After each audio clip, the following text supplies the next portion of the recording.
મારા પતિ તેમની પોતાની આંખોથી જોઈ શકતા નહોતા. તે આંધળા થઈ ગયા હતા.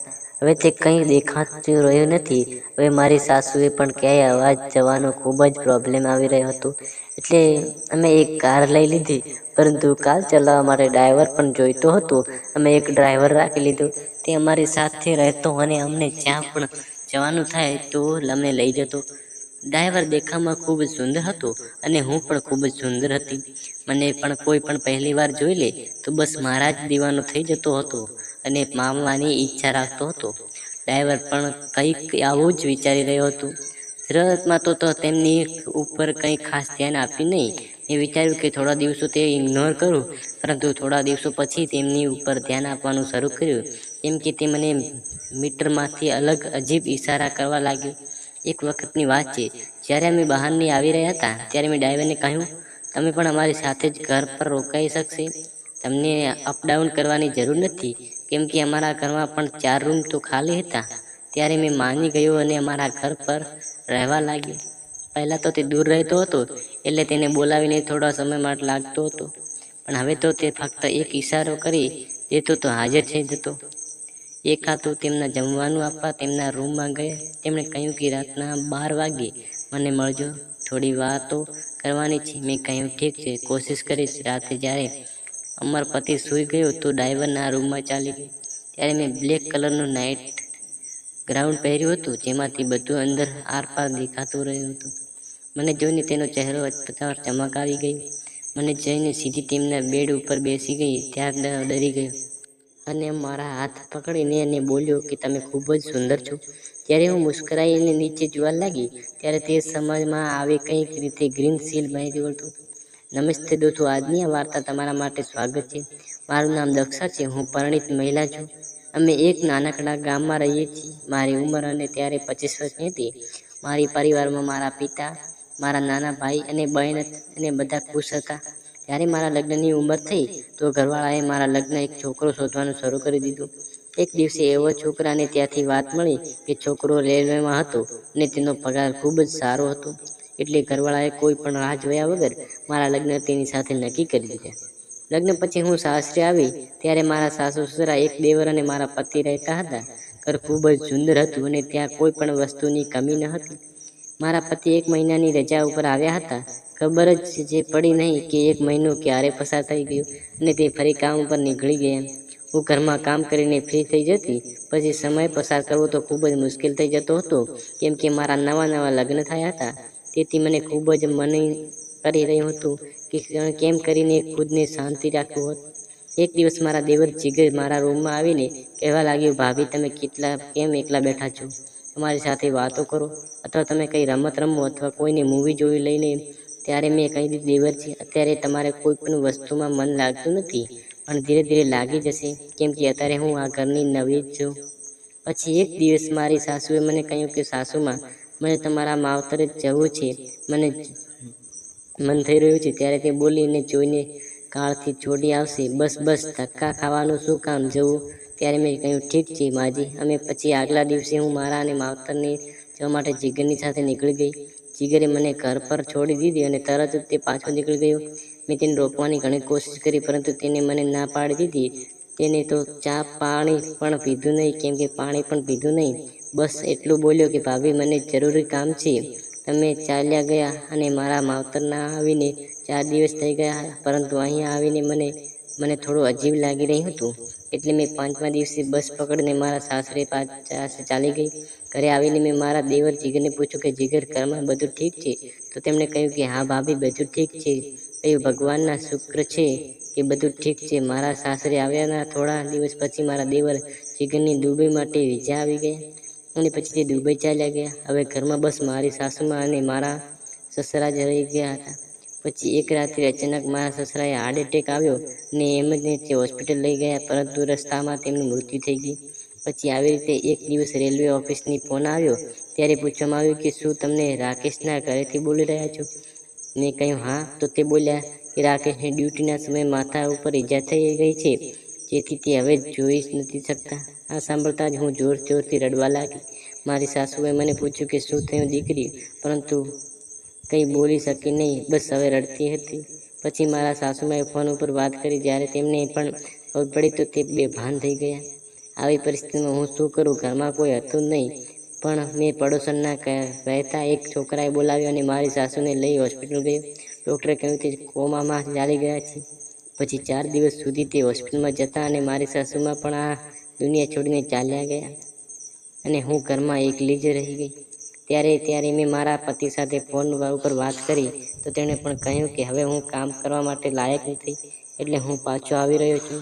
બીજા જ દિવસે મારા પતિ ઘરે આવી ગયા, કેમ કે હવે તે આંધા થઈ ગયા હતા અને કંઈ કામ કરી શકે તેમ ન હતી.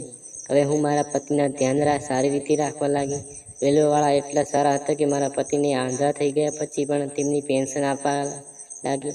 મારા પતિએ પેન્શન ઠીકઠાક સારી એવી રકમ મળી રહી હતી, પરંતુ જ્યારે પણ ક્યાંય જવાનું હોય તો હું ખૂબ જ મુશ્કેલી પડતી. એટલે અમે એક ડ્રાઈવર રાખી લીધો.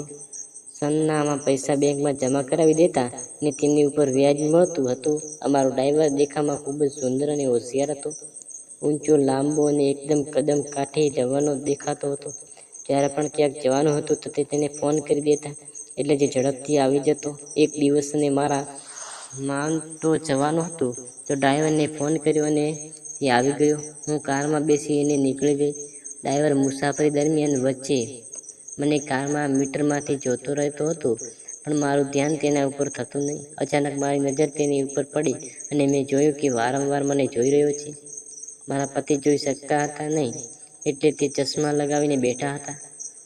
આખા રસ્તે ડ્રાઈવરે મને અલગ અલગ રીતે ઇશારો કરતો. કદાચ મેં હાસિલ કરવા માંગતો હતો, પરંતુ આ બધું જોઈને હું ઘરમાં ધીમે ધીમે તેમની તરફ આકર્ષણ થઈ રહી હતી. મારા માવતર પહોંચીને જ્યારે અમે બધાના આશીર્વાદ લઈ લીધા પછી હું ડ્રાઈવરને ચા અને પાણી આપવા માટે કાર પાસે ગઈ. ત્યારે તેમણે ચા લેતા વખતે મારા હાથનો એવી રીતે સ્પર્શ કર્યો કે મારા શરીરને એક અજીબ કરંટ દોડી ગયો. પછી થોડા સમય ત્યાં રોકાયો. પછી મેં પાછા ઘરે નીકળી ગયા. રસ્તામાં તે ફરી મને ઇશારો કરવા લાગ્યો. ઘરે પહોંચીને મેં મારા પતિના રૂમનો બેડ ઉપર સુવડાવ્યો અને બહાર ડ્રાઇવિંગ પાસે ગઈ. પછી મેં તેમને કહ્યું કે જો તું અહીંયા રોકાવા માંગતો હોય તો રોકાઈ જા, કેમ કે કાલે પેન્શન લેવા માટે પણ જવાનું છે. તો એને કહ્યું ઠીક છે ભાભી. જ્યારે મેં તેમને કહ્યું કે 3 રૂમ ખાલી જ છે, જેમાં ઈચ્છા હોય તેમાં આરામ કરી શકે છે. રાત્રે મોડું થઈ ગયું હતું એટલે તે રોકાવા માટે તૈયાર થઈ ગયું. પછી મેં રાતના જમવાનું બનાવ્યું. પહેલાં તે મારા વતીને ખવડાવ્યું. પછી હું ડ્રાઈવરના રૂમમાં ખાવાનું આપવા ગઈ ત્યારે મને કહ્યું કે મુકેશ જમવાનું જમી લે. ડ્રાઈવરનું નામ મુકેશ હતું. ત્યારે તેમણે કહ્યું ઠીક છે ભાભી, બેડ ઉપર રાખી દો. પછી હું બેડ ઉપર જમવાનું રાખી અને જમવા લાગી. ત્યારે તેણે મારા હાથ પકડીને લીધા અને બોલ્યા, ભાભી મારી એક વાત સાંભળો. ત્યારે મેં કહ્યું હા બોલો. તો તમે બોલ્યો કે ખૂબ જ સુંદર છો, પણ તમે આ અંધ માણસ સાથે કેવી રીતે જિંદગી પસાર કરી રહ્યા છો?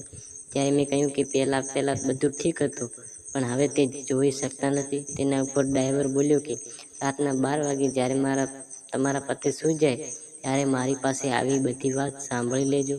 ત્યારે મેં કહ્યું કે પણ તમે કેવું છે અત્યારે કહી દો એને. પણ તે બોલ્યો કે હમણાં નહીં. જ્યારે મેં કહ્યું ત્યારે ને પછી હું ત્યાંથી ચાલી ગઈ.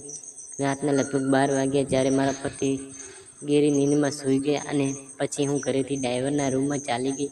આ વખતે મેં બ્લેક નાઇટી બ્લાઉઝર પહેર્યું હતું, જેમાં મારું શરીર સાફ દેખાઈ રહ્યું હતું.